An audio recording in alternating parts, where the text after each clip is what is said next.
nabimu. Ampunilah dosaku, wujudkan harapanku. Ya Rasulullah, salamun alaik ya Rafi'al syani wal darajati. Siapa yang cinta pada nabinya pasti bahagia dalam hidupnya. Muhammadku, Muhammadku, dengarlah seruanku. Aku rindu padamu Muhammadku.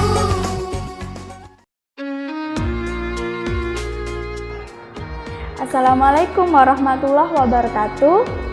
Alhamdulillahirabbil alamin. Marilah kita haturkan puji syukur kehadirat Allah Subhanahu wa taala karena kita masih diberi kesehatan, terutama di masa pandemi ini. Sholawat serta salam kita haturkan kepada junjungan kita Nabi Muhammad Shallallahu Alaihi Wasallam. Anak-anakku yang soleh dan solehah, sekarang kita memasuki bulan Rabiul Awal. Ada yang tahu peristiwa apa yang terjadi bulan Rabiul Awal? Nah, bulan Rabiul Awal adalah bulan kelahiran Nabi Muhammad Shallallahu Alaihi Wasallam, atau yang biasa kita sebut dengan Maulid Nabi. Kalian penasaran dengan kisah Nabi Muhammad SAW? Mari kita simak video berikut ini. Kisah Nabi Muhammad Sallallahu Alaihi Wasallam, lahirnya Nabi terakhir. Ribuan tahun lalu, Mekkah hanyalah sebuah lembah di tengah padang pasir, tempat persinggahan para kafilah dagang, yang kemudian diubah menjadi sebuah kota di masa kekuasaan Nabi Ismail alaihi salam. Kota Mekkah juga menjadi saksi atas lahirnya Khatamul Anbiya, penutup para nabi. Beliau adalah Muhammad bin Abdullah. Nenek moyang Nabi Muhammad bernama Hashim bin Abdul Manaf. Saat Hashim berkuasa, kota Mekkah terkenal dengan pusat perdagangannya yang makmur. Tidak ada yang dapat menyaingi kemampuan berdagang masyarakat Mekkah pada saat itu. Namun sayangnya, kehebatan masyarakat Mekkah dalam berdagang tidak sebanding dengan kebiasaan jahiliyah yang sering mereka lakukan. Hei, lihatlah burung itu. Sedari tadi ia terbang di atas kepalaku, lalu berbelok ke arah kiri. Nenekku pernah berkata, jika burung itu berbelok ke arah kiri, maka kau akan tertimpa sial. Benarkah ucapanmu? Ya, tentu saja. Menurut kepercayaan masyarakat jahiliyah, jika burung itu berbelok ke arah kanan, maka nasib baik akan datang. Begitupun sebaliknya. Orang-orang Arab pada masa jahiliyah sangat percaya pada tahayul. Kebiasaan jahil lainnya adalah tentang penyembahan berhala.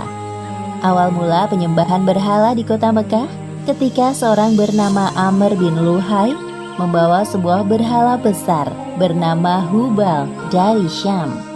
Lalu diletakkan berhala Hubal itu di sekitar Ka'bah dan ia menyuruh orang-orang menyembahnya. Ayo cepat, bawa kemari minumannya.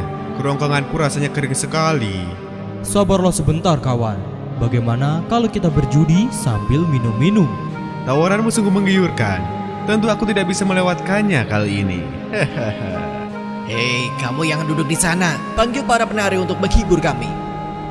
Tidak hanya berjudi dan minum arak, pencurian, perampokan juga hal yang sering terjadi. Sasarannya orang asing yang mereka temui di jalan. Hei kau, cepat turun dan serahkan semua harta yang kalian bawa. Mulai saat ini, kau dan istrimu adalah budak di rumahku.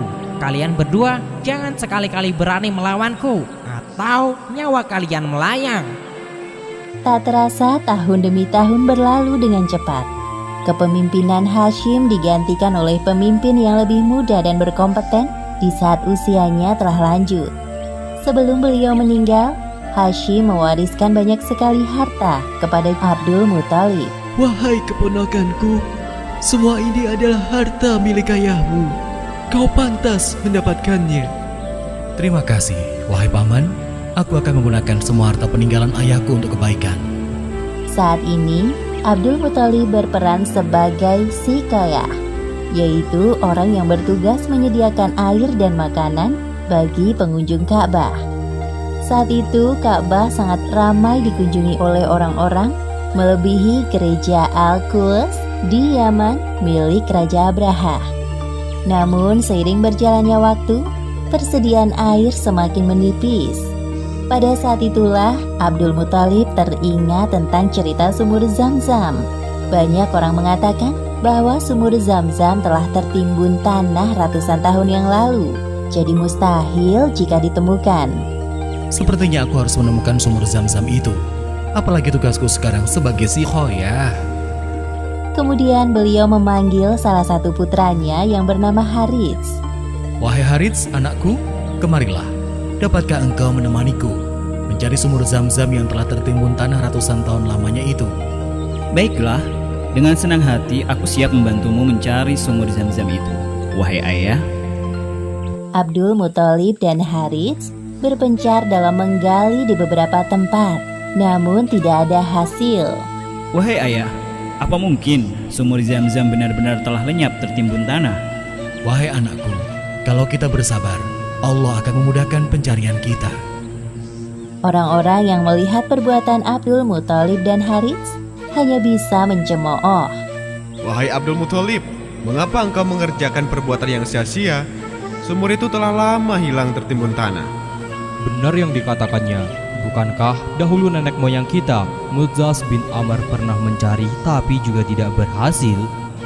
Sudahlah, biarkan saja dia. Lagi pula kita telah mengingatkannya. Abdul Muthalib terbangun dari tidurnya karena mendengar suara. Ia seperti mendapatkan petunjuk tentang keberadaan sumur Zam-Zam dalam tidurnya.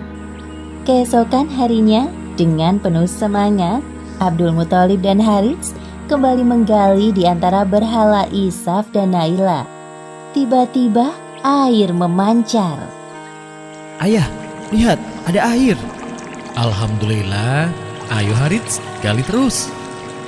Sekarang, dengan diketemukannya sumur Zam-Zam, Abdul Muthalib tidak khawatir lagi untuk memenuhi persediaan air dan keperluan bagi pengunjung Ka'bah. Hari demi hari berlalu. Abdul Muthalib merasa kewalahan dalam mengemban tugasnya sebagai Sikayah. Untuk itu beliau bernazar. Ya Tuhan, andai saja aku punya 10 anak laki-laki yang dapat membantuku, pekerjaan ini akan terasa lebih ringan. Jika engkau berkenan mengabulkannya, akan aku persembahkan untukmu 1 orang dari mereka. Ternyata takdir menentukan bahwa Abdul Muthalib memiliki 10 anak laki-laki. Saat mereka dewasa, dilakukan undian. Setelah diundi beberapa kali, nama yang muncul selalu sama, yaitu Abdullah, si anak bungsu. Wahai anak-anakku, sebenarnya hal ini sangat berat untuk aku lakukan. Tapi aku telah terlanjur bernazar. Sebenarnya tidak sampai hati, Abdul Muthalib mengatakan tentang nazarnya kala itu. Wahai saudaraku, jangan engkau lakukan itu. Batalkan nazarmu dan meminta ampunlah kepada Tuhan Hubal. Lalu apa yang harus aku persembahkan sebagai ganti dari Abdullah? Kalau engkau dapat menebusnya dengan harta, maka berikanlah itu kepada berhala agar mereka tetap berkenan kepadamu. Menurut kami, itu keputusan yang terbaik. Setelah melakukan perundingan cukup lama, diputuskan bahwa Abdul Muthalib harus menyerahkan 100 ekor unta sebagai ganti dari persembahan Abdullah. Abdullah adalah pemuda baik, sopan dan berwajah tampan.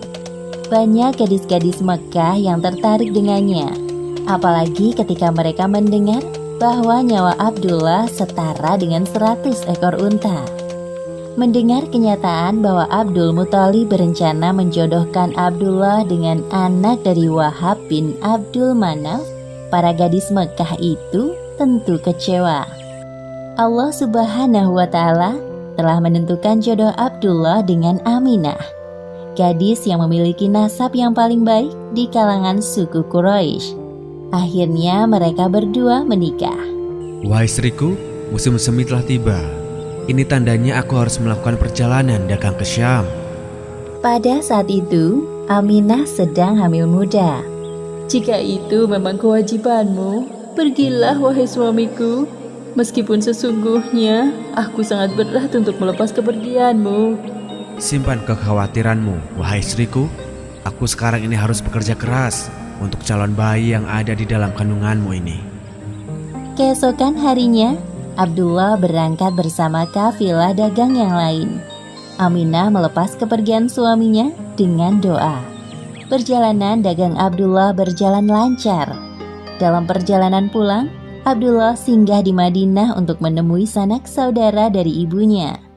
Ketika beristirahat, tiba-tiba Abdullah merasakan kesakitan dan merasa tidak sanggup melanjutkan perjalanan.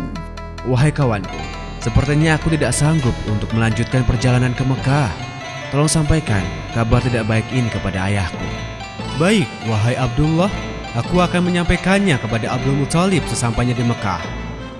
Ketika berita itu sampai ke telinga Abdul Muthalib, beliau segera menyuruh anak sulungnya, Harits, untuk melihat kondisi Abdullah dan mengajaknya untuk pulang ke Mekah.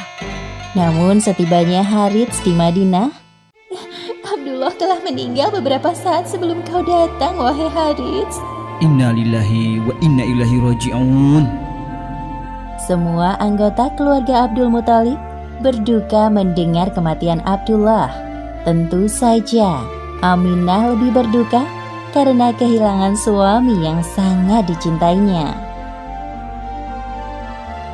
Wahai bayi yang ada dalam perutku, semoga kelak engkau tumbuh menjadi orang yang bermanfaat bagi sekitar, seperti mendiang ayahmu, walaupun kalian belum sempat bertemu. Abdullah meninggalkan warisan berupa beberapa hewan ternak dan seorang budak perempuan bernama Ummu Aiman. Pada tahun kelahiran bayi Muhammad, terjadi peristiwa penyerangan yang dahsyat oleh Raja Abrahah dari Yaman. Saat itu Mekah dipimpin oleh Abdul Muthalib. Raja Abrahah berniat untuk menghancurkan Ka'bah karena merasa iri dan tersaingi dengan kemasyhuran Ka'bah. Namun Allah Subhanahu wa Ta'ala menggagalkan penyerangan Abrahah beserta pasukan gajahnya. Tepatnya pada hari Senin, tanggal 12 Rabiul Awal tahun 571 Masehi, Aminah melahirkan bayinya. Seorang bayi laki-laki tampan dan bersinar terang.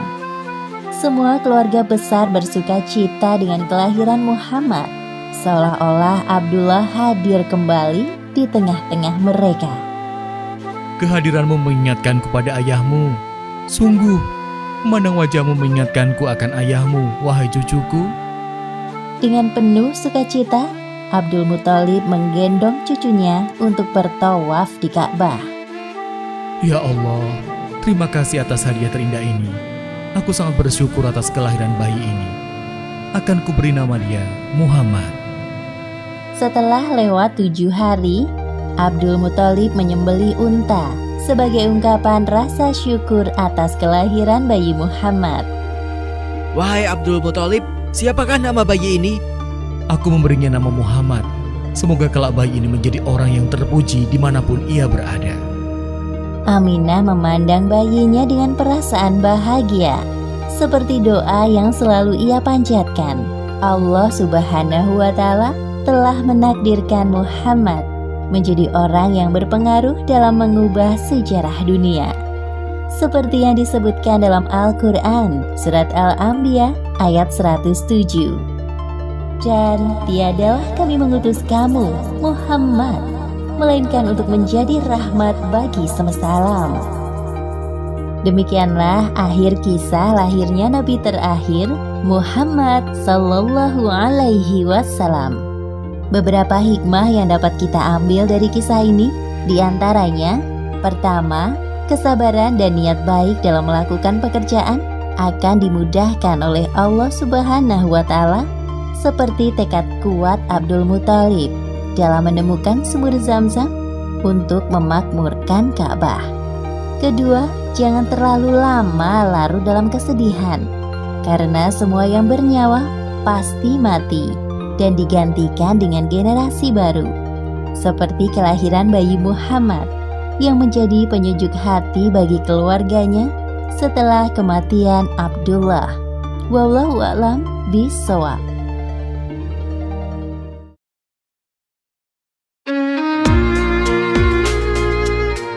Nah, bagaimana dengan kisahnya? Seru kan? Semoga kita bisa mengambil pelajaran penting dari video kisah Nabi Muhammad SAW dan kita bisa mengamalkan hikmah tersebut dalam kehidupan sehari-hari kita. Baiklah anak-anak, mari kita tutup dengan doa yang dipandu oleh Mr. Ayu. Kepada Mr. Ayu, dipersilahkan. Assalamualaikum warahmatullahi wabarakatuh. Bismillahirrahmanirrahim. Alhamdulillahi rabbil alamin.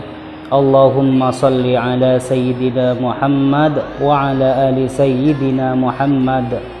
Allahumma bihurmatin nabiyil mustafa Muhammadin sallallahu alaihi wasallam. Allahumma bi syafa'atin nabiyil mustafa Muhammadin sallallahu alaihi wasallam. Rabbana innana sami'na munadi yunadi lil imani an aminu bi rabbikum fa amanna. Rabbana faghfir lana dunubana wa kaffir anna sayyiatina wa tawaffana ma'al abrar. Rabbana atina fid dunya hasanah wa fil akhirati hasanatan wa qina adzabannar. Walhamdulillahi rabbil alamin. Nah anak-anak, jangan lupa untuk menulis hikmah dari kisah Nabi Muhammad SAW di kolom komentar. Jangan lupa like, share, and subscribe channel ini. Terima kasih. Wassalamualaikum warahmatullahi wabarakatuh. Bye-bye.